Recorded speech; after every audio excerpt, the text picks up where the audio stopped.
Okay, 1 minute left.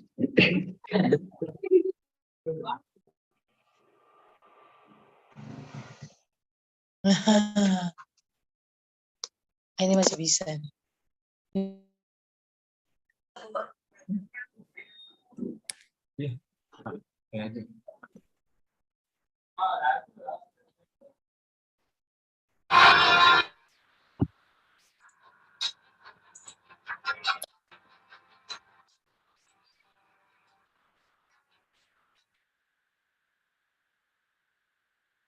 Dear audience, our webinar will start soon.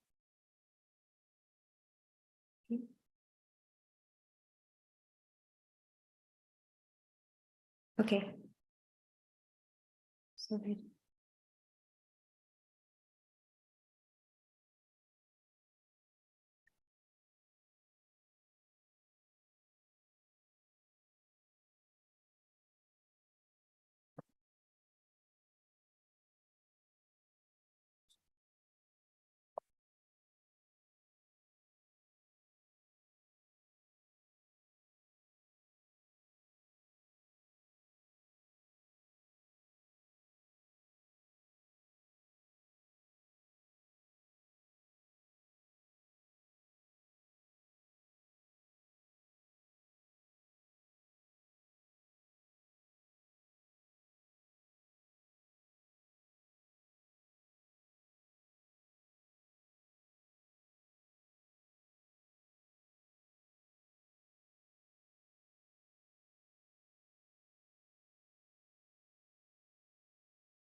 Okay.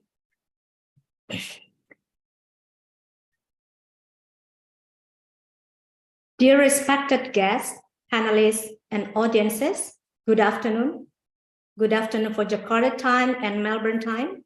Welcome to the third round of Universitas Islam International Indonesia UIII and Deakin University joint lecture series with the theme Educational Assessment and Evaluation. First of all, allow me to introduce myself. I'm Charyna Ayurizkianti, a lecturer at the Faculty of Education UIII. I will be the moderator for today's event. To start with, let me read a few housekeeping notes. We would like to ask audiences to mute the mic during the welcome speech and presentation. And after you put question on Q&A button and you are invited to speak, please turn on your mic. Each speaker will present in 15 minutes. We will go with 2 presentations in a row. Then we will have the Q&A session. During the presentation session, you are welcome to keep posting your question in Q&A buttons. And last but not least, please respect everyone's different view and opinion during this public lecture. We love to hear everyone's opinion, but at the same time, we respect everyone's different view. The aim of this joint lecture series is to provide a platform for speakers in both universities and also audiences to share their opinion and expertise on educational assessment and evaluation in schools and higher education. And this is an ongoing lecture series in 2023.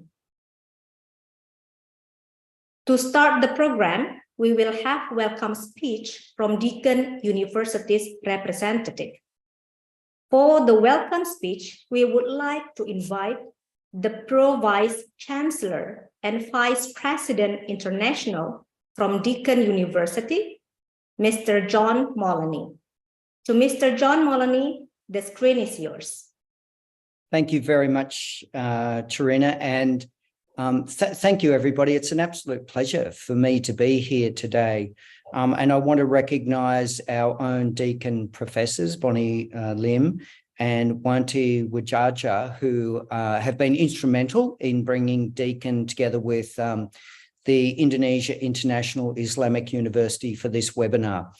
I'm delighted because I've been working intensively for the last few years on behalf of Deakin at building our connections in Indonesia. And that's working on many different fronts, but the relationship that we've struck up over the last couple of years with UIII has been really important, and it's made great progress. So today's another step forward from my perspective in the overall relationship between our two universities. Deakin University is a relatively young university, 50 years of age next year. We've made great progress over our history, and we see ourselves as a globally connected institution. UIII is a really important, very young university in Indonesia. I've had the pleasure to visit on a number of occasions over the last 2 years, along with the Vice-Chancellor, Professor Ian Martin, and other senior members of Deakin University. I've also had the great pleasure of welcoming senior delegations from UIII to Deakin on various training programs. So congratulations to the two faculties of education who are coming today for an important webinar. UIII is really important, as I said, to Deakin. Indonesia is really important to Deakin. We're going to be doing more and more in the coming years, and I'm looking forward to participating in that. All the best for a very productive webinar today. And finally, just to let you know, I'm wearing batik because I'm in Jakarta today for the ASEAN Summit. And I've got a series of meetings here, and then later in the week, I'm going to be in Bandung, where we have some really important partnerships as well. So great to be connected, and all the best to all of you for a really productive webinar today. Okay. Thank you, Mr. John Moloney, for the welcoming speech. So before we start our session, we would like to ask again to Mr. John Moloney and all panelists, kindly turn on your camera for photo session. Mbak Afra and Mas Sufyan, could you please help taking the photo?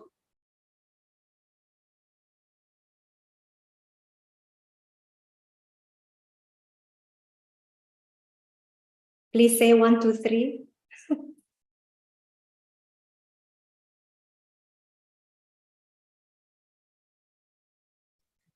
One, two, three. Thank you. Thank you, Mas Sufyan. Now we are moving along to our first presentation. Let me introduce our first speaker, Dr. Bahrul Hayat. Dr. Bahrul Hayat is Vice-Rector for Academic, Human Resources, and Student Affairs at UIII. He is currently appointed as the President of the Indonesian Educational Evaluation Association, also a former Secretary General of the Indonesian Ministry of Religious Affairs.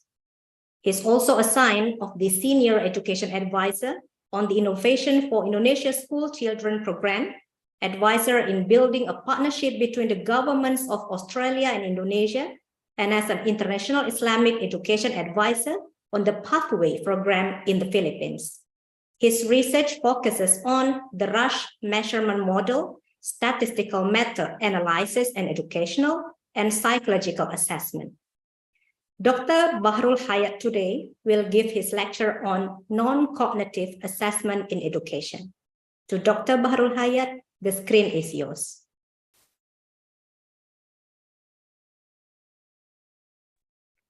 Thank you, Bu Charyna. Assalamualaikum warahmatullahi wabarakatuh. Thank you again, Bu Charyna, for a very nice introduction. And nice to see you, John. And also I want to say Pak Bambang and all my fellow faculty members of the Faculty of Education UIII. And also my fellow speakers for today, Joanna. Bu Charyna, it's really hard topic for me to share in a very short time, but I'll try to do my best. So please allow me to share. Yeah, okay. Let's see. Yeah, this is the topic that I want to share with you. The first one, because non-cognitive aspects or attribute or skills now become hot issues, especially when we enter the 21st century. The question is why non-cognitive? I put the very popular quote from Thomas Edison's: "Genius is 1% inspiration and 99% perspiration."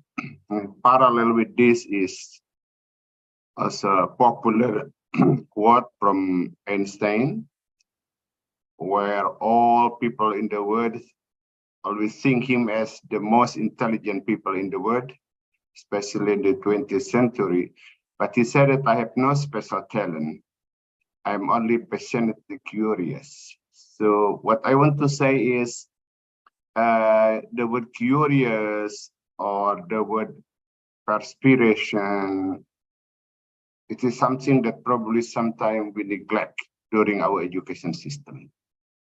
But in the last 25 years, we can see that research on non-cognitive aspects, especially in 3 areas, economics, education, and psychology, have a very strong emphasis to see what is the importance of non-cognitive aspects into economic development individually or to the education journey individually. And also there are some research in psychology. We all know these areas. But I think entering 21st century, again, the non-cognitive attribute and skill has a very important emphasis in education in almost all countries in the world. And for us, of course, we can see in education several research findings that show a significant contribution of non-cognitive attribute and skill towards student success. It is very, very critical for the success of the student. We have also to develop and enhance the non-cognitive attribute and skills. And it is very interesting for us because yes, non-cognitive has an effect on the educational process, but in the long run, it is also can be the foundation for the life success. So we work on education mostly on the cognitive aspect. Yes, it is also the foundation for the future life of individual, but we have also to understand that the non-cognitive attribute and skill can be also the foundation for individual life success in the future. What I want to see in the context of education is that it is very critical to develop non-cognitive factors and to enhance the cognitive aspects in the context of educational process. Because I see these two role of non-cognitive. In one side, it is a goal of education. If we learn what we call the learning outcome, we always put something related to non-cognitive factors. More than 75 years ago, Benjamin Bloom and colleagues developed what we call domain of educational objective. And then one of 3 domains is affective. Affective is another term at the time used for what we call non-cognitive factors. So education should see that non-cognitive development at the first hand is the goal of education itself. But at the same time, it is the means to improve the student learning and achievement. So once we deal with this non-cognitive factor, in other words, we can develop the learning and the learning of the students and also, of course, the achievement. But at the same time, of course, we want to build a foundation for the future life in the context of non-cognitive. So it is very critical in the context of education to develop non-cognitive aspects, not only for the purpose of improving the learning, but also for the future life. So that's why I want to see how can we assess this one. If we look at another question is, what is non-cognitive? Of course, it is very hard to define. In psychology, for example, and in educations, we always say that whatever outside cognitive or beyond cognitive is non-cognitive. That's very general term. Non-cognitive is sometimes also in the context of education is related to what we call social emotional learning, or SEL. In psychology and education, we also found some the term like social affective, motivational, and personality, and many other terms.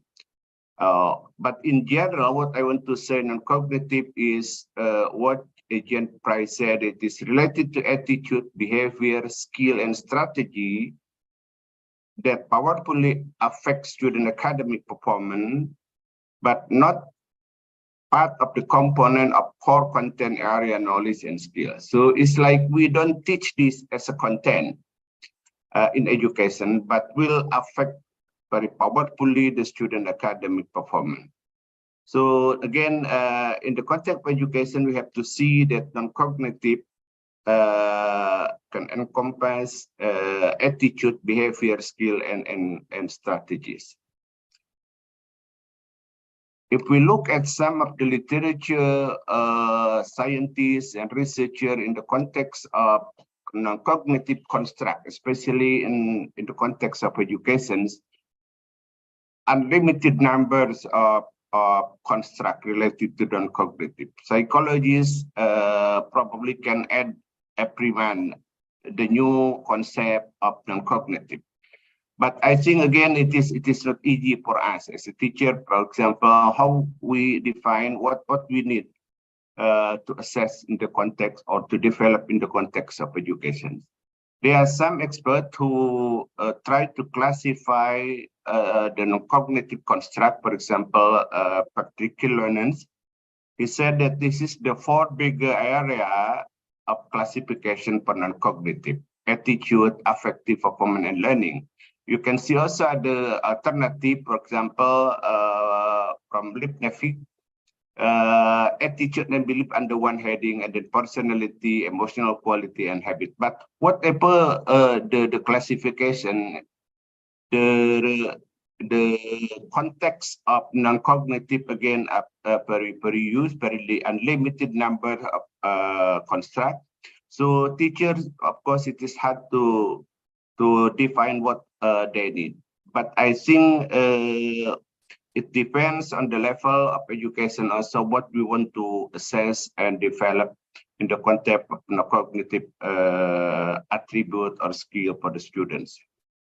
So then how we measure or assess non-cognitive? It is the most common method of non-cognitive assessment. I think celebrating is the most popular method for measuring or assessing non-cognitive aspects, and the 2 most popular from the celebrating is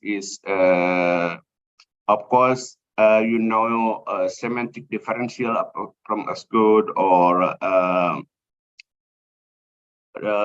what you call the most popular one. Everybody, Charyna knows very well, but I forget. This is the most common, what we call self-report type of assessment. Interview is also popular, and then biographical data, either individual, the student can write down their biographical data, and then the teacher can analyze and see. And it is also portable to do observation by teacher rating. But the problem with this is this one. In the context of non-cognitive assessment, the faith is always the issue. Social desirability is of course, it is the challenge for any social psychological assessment. So in a very simple word, what I means by social desirability is the student said, I know what you want. So that's the issue.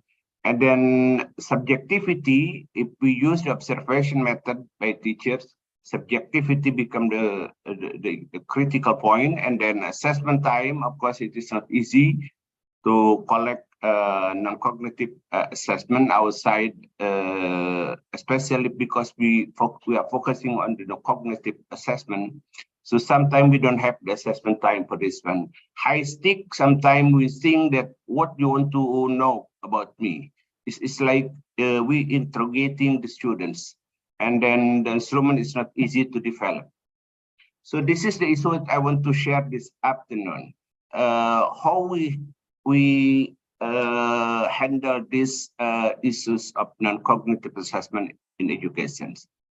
We want to have the ideal method of non-cognitive assessment of education. We want to have a simple instrument and then fake resistant, and then the student feel very normal, especially it's like it's not interrogating him or her, and then less subjective. So this is the issue, I think, in the context of how we assess non-cognitive aspect in the context of education.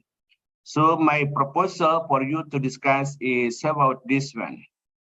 To combine what I call situational judgment test, it is the new and especially I think re-emerging, it's not emerging, re-emerging assessment format. And then the second one use the classroom response system platform. So I try to propose for the teachers at whatever level, as far as they can use the technology. I think the combination of SGT and clicker now is very interesting to try.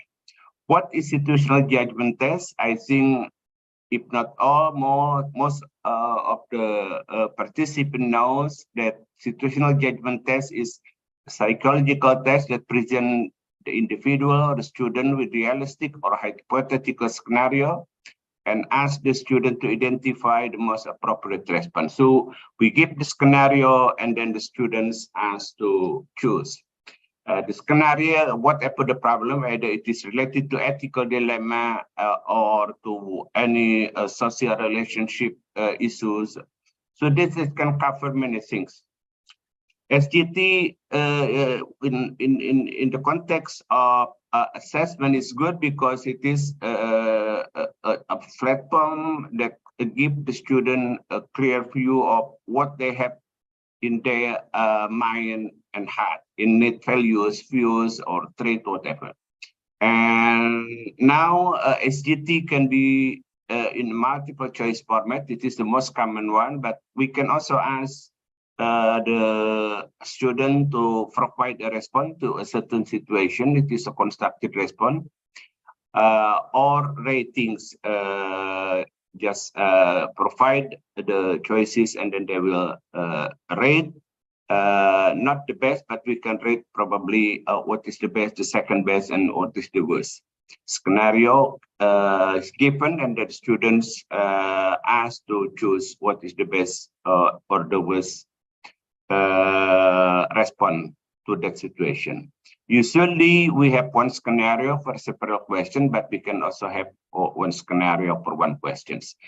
SGT is nice because it can be text-based or multimedia. Multimedia is very nice for the young children. I think you know this is a type of text-based, so we give the STEM scenario and then the student choose the response. And then we can also have the multimedia. So it is very interesting to provide the scenario, listen to the story on the multimedia, and then the student asks to respond on a certain skill. And also can be additional point is for the higher level of the student, ask them to give the justification for their response.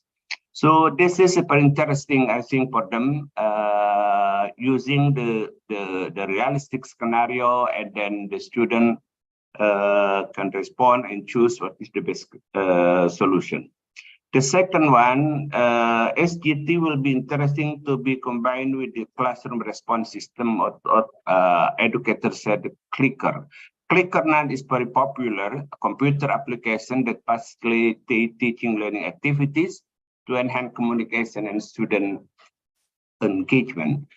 The word clicker, I think, is just to click, and click. So that's I think, the most interesting platform to be taken as an approach in the assessment to the student, especially in non-cognitive aspect.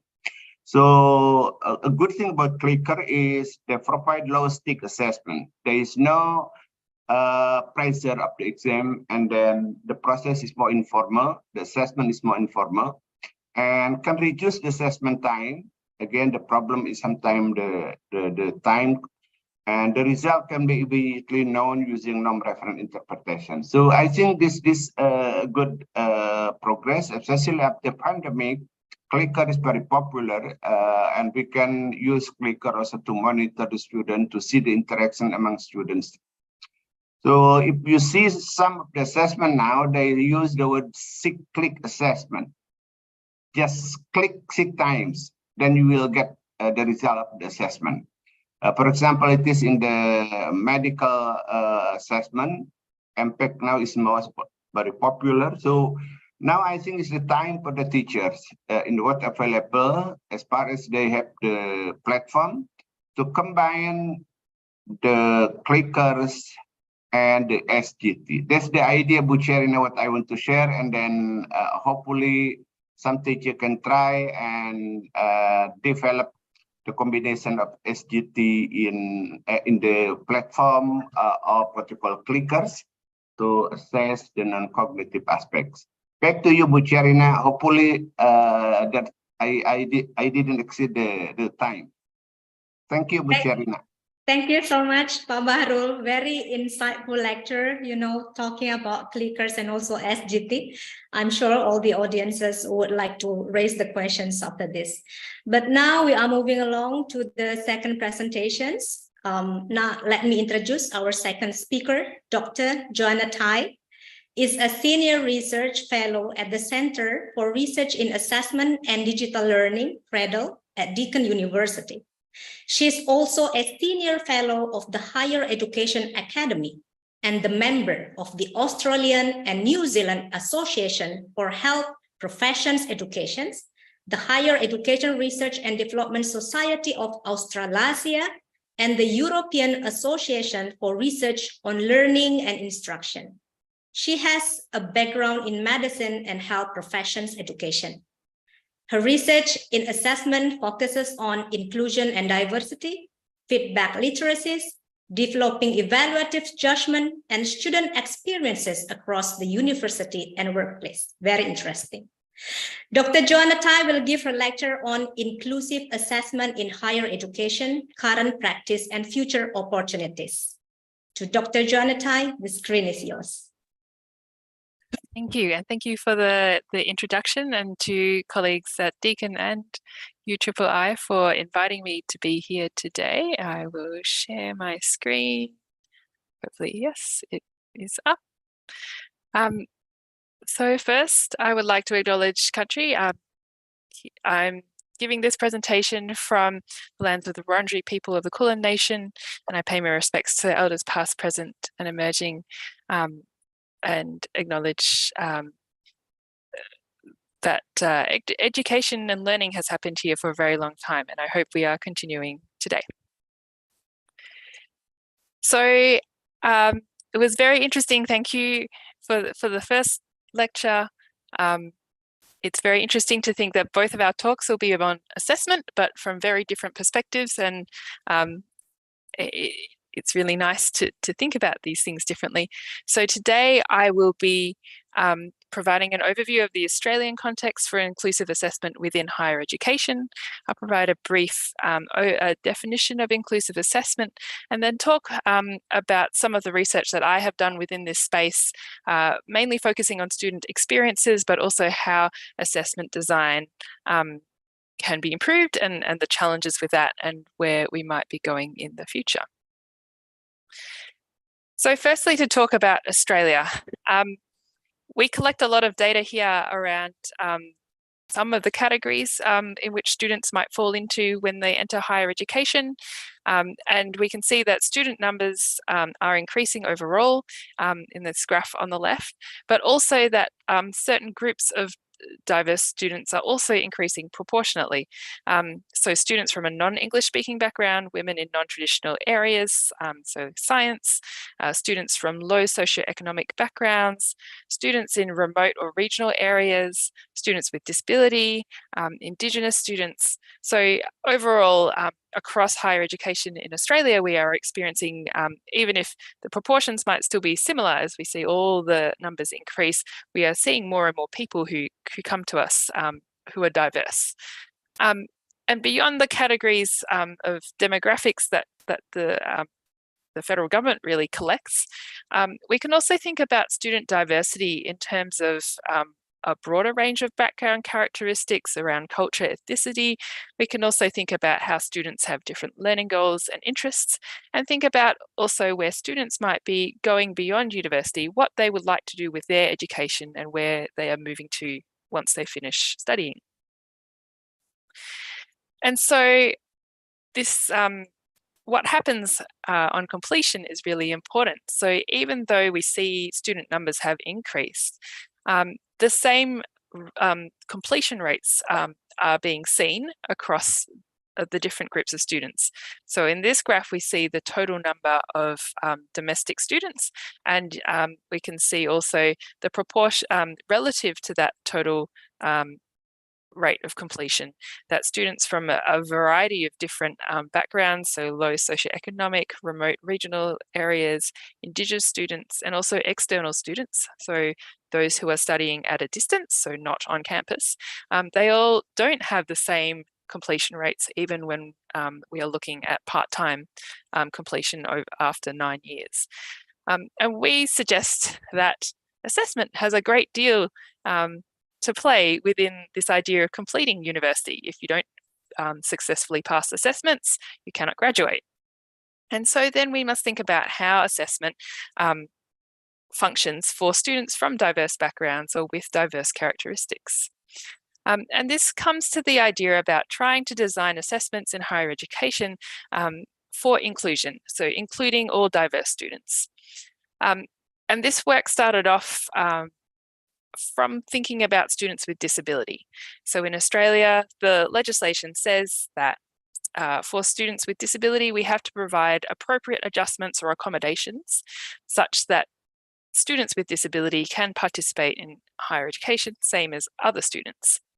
However, previous research has demonstrated that such adjustments, and particularly around assessment, don't actually meet student needs. Frequently, we are thinking about things like increasing the amount of time students can spend on an exam. But for particular conditions, if fatigue is part of that, if students have memory problems, then extra time isn't actually going to help if students can't actually complete the test. Furthermore, we also know that many students don't actually want to say to the university that I have a problem, I have a disability, I have a medical condition, because they're worried they might be seen as trying to cheat the system, trying to gain extra advantage over other students. But also, some students might also think that their condition is not significant enough, that they actually need some kind of special consideration. But all this this situation has ended up that we've realized that assessment really shouldn't be unintentionally disadvantaging particular students, whether they have a disability, but then extending this to think about all the other students with different backgrounds, different sort of routes into university. And therefore, we suggest that assessment should recognise diversity in student learning and endeavour to ensure that no student is discriminated against by virtue of features other than their ability to meet appropriate standards. So this then comes in where I have done a range of research. So I began with a literature review, looking at what student experiences of inclusive assessment might be based on previous literature that has been published. And so we found only 13 papers in the last 20 years that really looked at assessment that catered for choice, and this might even be differences in the language that is being used. Across these papers, the students found that choice was really important. So having a choice in the type of task that they were able to do, or even the language in which they were able to complete the assessment task. But students were still uncomfortable with disclosing a disability or disclosing that they were different from other students. They didn't want to say that they were different, but the opportunity to have a variety in assessment made them more confident that they would be able to choose the assessment type that would best allow them to demonstrate that they had met the learning outcomes.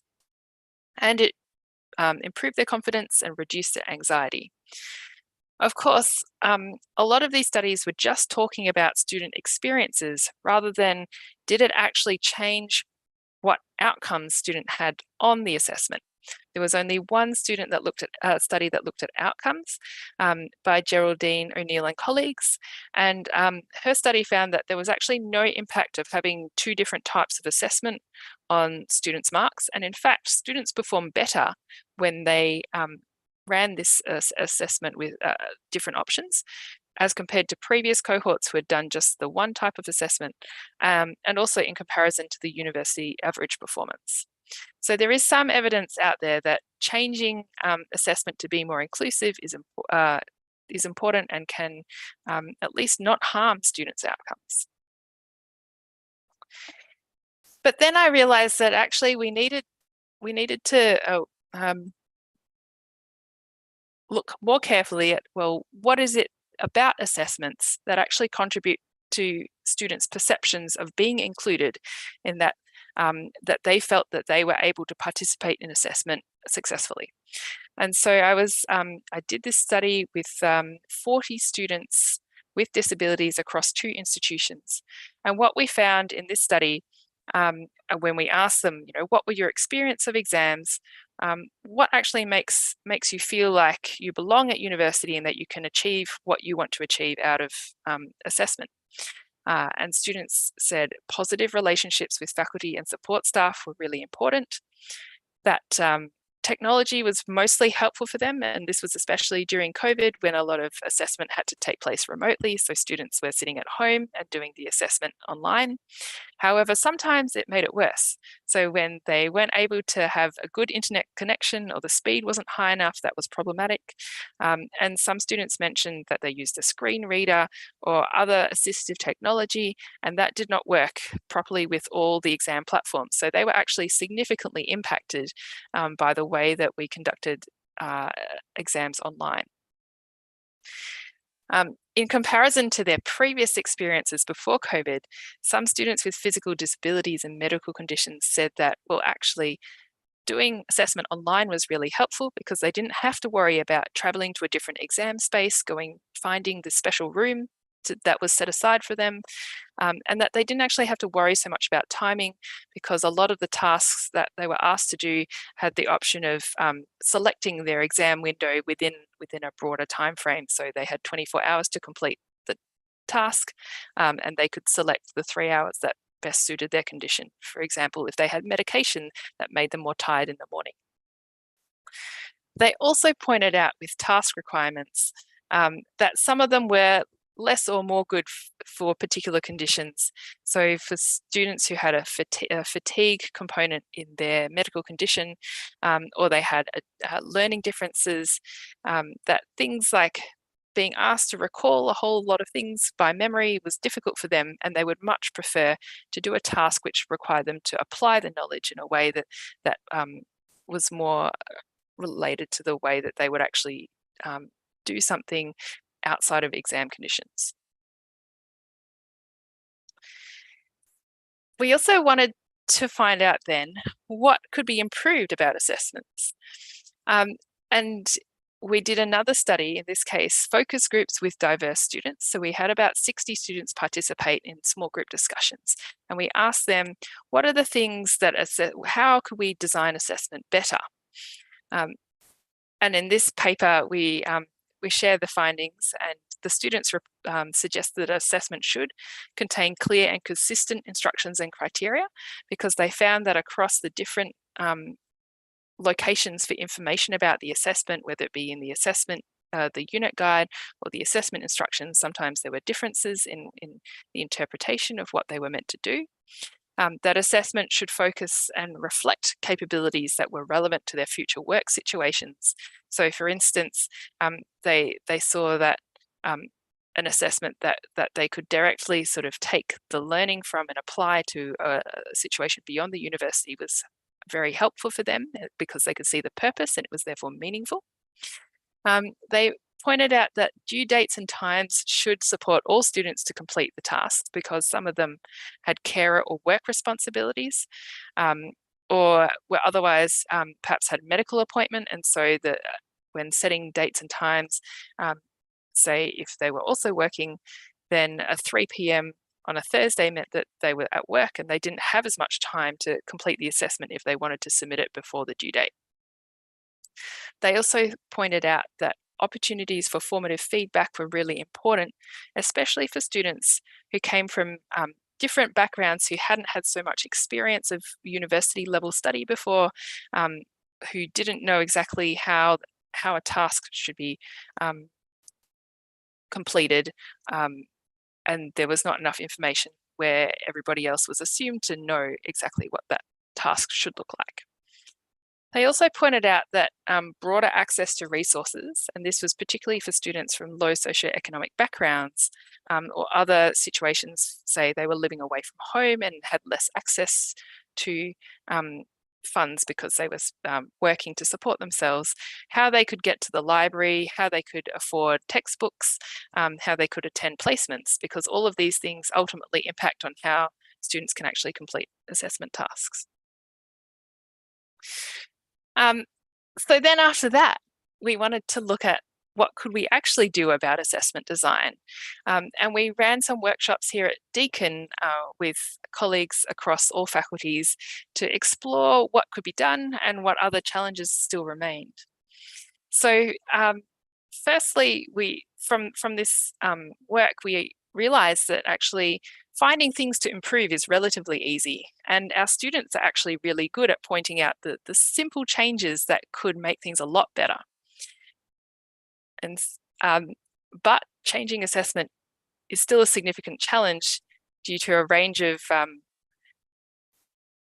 factors, including the attitudes of staff and students, university policy, how accreditation and certification functions in relation to higher education courses, and the resources that are actually required to enact change. And Charyna, I see your message. I will quickly finish. Thank you, Joanna. So we're thinking now about how to extend inclusive assessment beyond specific equity groups. We're thinking about the practical focus on how to design inclusive assessment and thinking about strategies, including authenticity in assessment, thinking about programmatic assessment across a course, and thinking about the unique bits of assessment for students. But there's ultimately, as you can tell, there's a lot still that can be done and a lot of opportunity for research in this space, looking both at the very micro level of designing assessment, but also around policy and how education leaders can support inclusive assessment. So thank you for this opportunity. And I see there's lots of questions, but please also feel free to contact me, and all my papers I've discussed are available online. So thank you.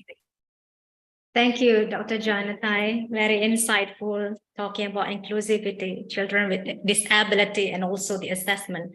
Hopefully, can can solve the problems for all the conditions.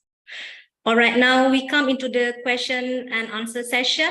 We invite audiences to post their questions either via open mic, or you may write in the provided Q&A chat boxes. I would like to raise a question for Dr. Bahrul Hayat first. Very interesting, Pak Bahrul Hayat. So one of the question is, would you give us more explanation about the self-rating? Is there any model? What kind of scores and level for the rating? Yeah, thank you.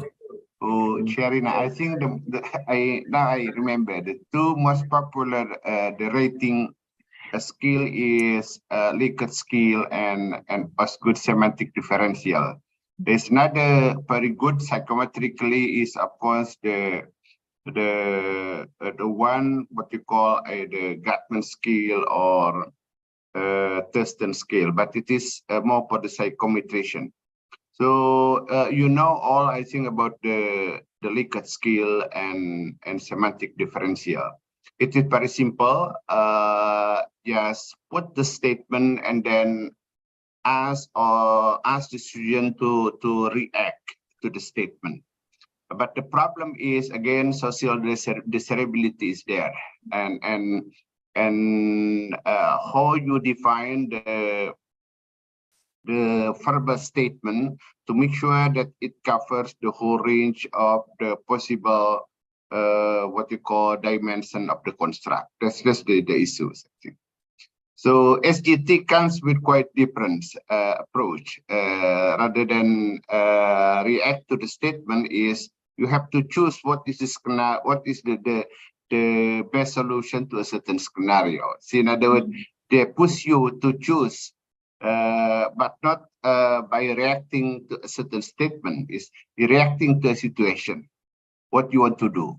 What is your attitude? What is your opinion? So that's I think the beauty of the ECT.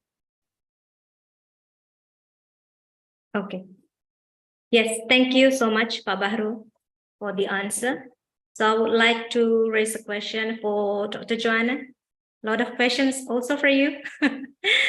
So in Indonesia, there are inclusive schools where there are students with and without special needs. What must a school fulfill to declare itself an inclusive school, especially in the area of assessment? Wow.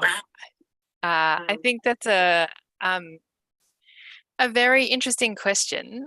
And I think in terms of assessment, we have to ensure that all students, if there are specific learning outcomes, that we must have a way of thinking about assessment that supports all students to demonstrate those outcomes, the learning outcomes.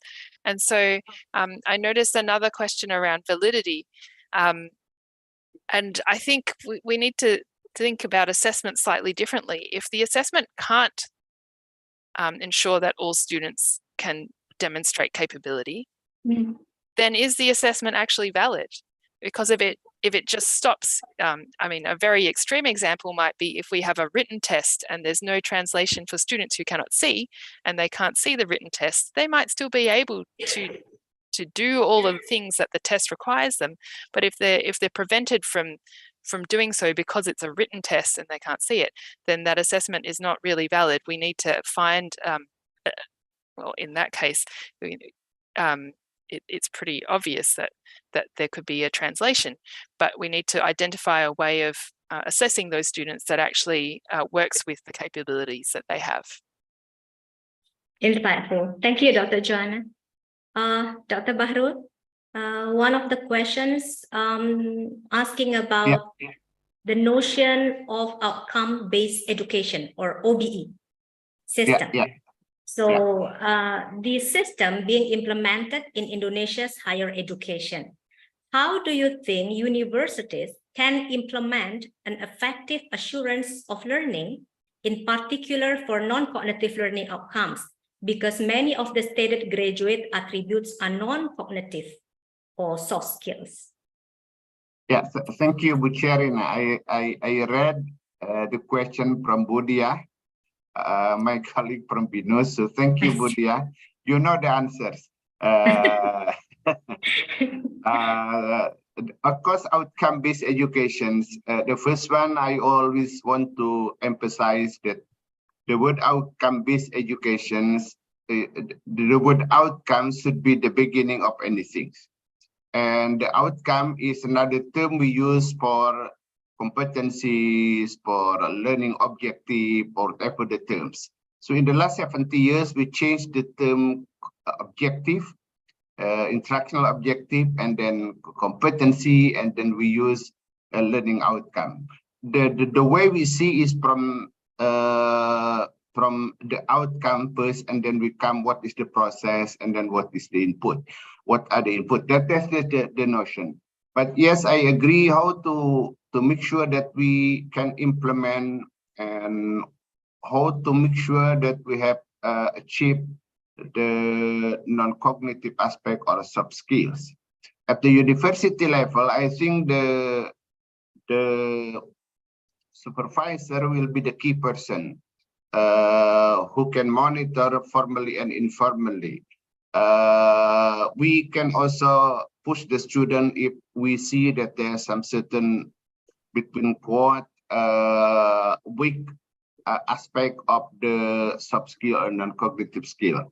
So the university has ample room for the teachers to monitor and to develop at the same time. But it is not easy, of course. This is for the, say, primary and secondary school. They will handle probably tens of or maybe hundreds of students and so on. So that's the problem, I think, Bu Dia. We trust a university lecturer or faculty members because usually probably they supervise about 10, not more than 15.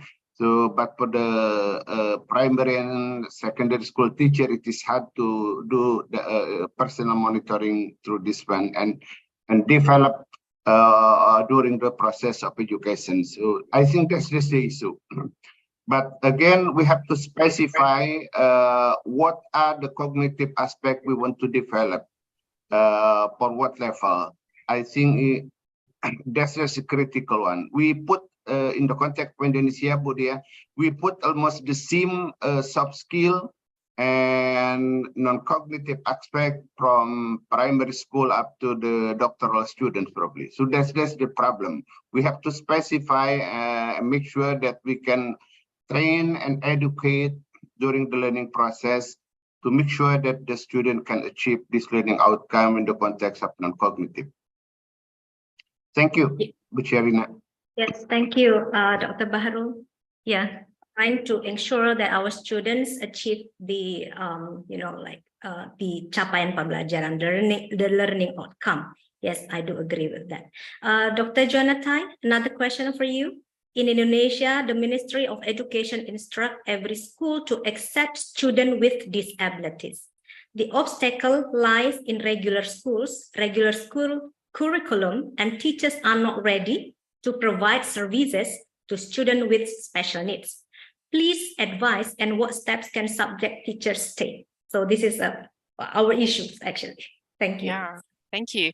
I think, my research is only in higher education, so I'm not sure exactly how much it can translate, but I do know that the students I've spoken to with disabilities in Australia have also had variable support in high school for their disabilities. And actually, the good experience, students with good experience across high school and also at university say one of the main things is to talk to the students to find out what they need and how they can be supported. So I think to an extent there's some things about the curriculum that perhaps need to be changed, but also one major thing that all of the students have in my research have said is about the relationship and the support from individual teachers. So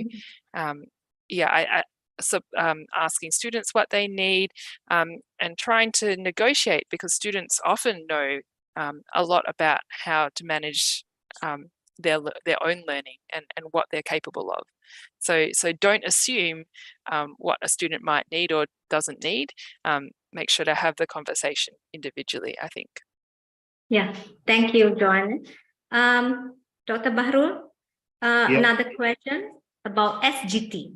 Should SGT items be given as close-ended by providing some option or open-ended, which will need be a rubric?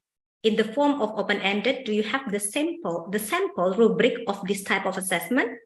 And the second question, still the similar audience, how is to make an assessment on creativity, not subjective? How to, trying to be more objective.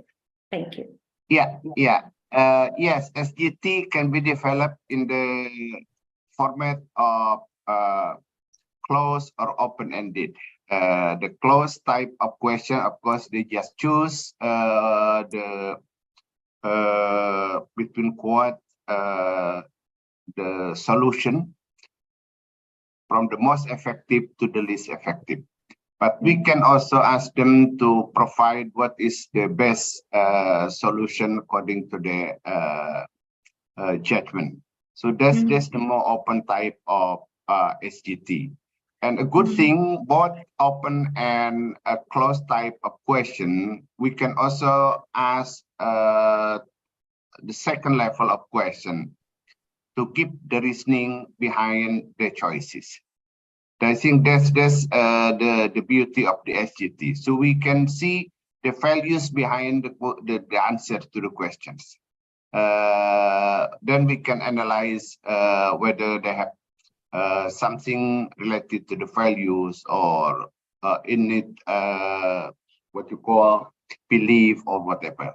So that's I think the first issue. The second one is in terms of the rubric. Of course, you have to have the scoring guide and whether you want to choose the scenario for the student to choose or to provide the best, the most effective, or you want to rate from say 5 solution, which one is the best, the second best, and so on, or you just want to choose also the best and the worst. So that's the scoring guide you have to have. But the idea is you have to have in the rubric the reasoning why the first to be the most effective, the second to be the second best effective, and so on. So the scorer will understand why you choose this one. The last question is creativity. Creativity is quite different context. The first one, there is an issue on creativity as innatability. And in the second one, creativity in the context of creative skill.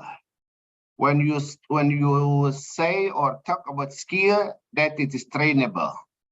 So creativity skill or creativity thinking skill is something that you can train to the student. So train them to develop the creative thinking skill. But in psychology, creativity is also an innate ability because it is related to intelligence and so on. So, but in the concept of education, what we want to develop in terms of creativity is creative thinking skills, and it is trainable. Yes. Back to you, Charyna.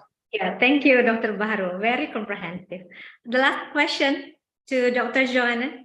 In Indonesia, we have situation where students in religion schools are most likely coming from one religion, for instance, madrasah. How to teach them at school to be more inclusive in terms of religions? Yeah, we have to learn from Australia. I'm not sure I have an answer for that one, but I think we do know that a lot of learning to be inclusive is about interactions, personal interactions on the personal level, and so I think there's perhaps no one strategy, and we cannot teach people, but they have to learn it by themselves. So we can only create the environments for that learning to happen. Create the environments to make it happen. Nice, wonderful. Okay, so I can see so many questions arise since the topic we brought today are very interesting. Yeah, no doubt. But unfortunately, time flies. Thank you for all speakers, Mr. John Molany, our respected audiences, organizing team of Deakin and UIII. For your information again, this is the third round of joint lecture UIII and Deakin. And the fourth round, last but not the least, will be held in December 2023, and details will be shared. Now we are officially come to the end of the third round joint lecture series. Thank you, everyone, and see you on the fourth round of joint lecture series. I wish you enjoy the session as much as I did. Have a good day. Thank you. Thank you. Thank you, Charyna. Pak Bahrul. Thank you. Thank you, Joanna. Thank you. Yes, sir. Thank you.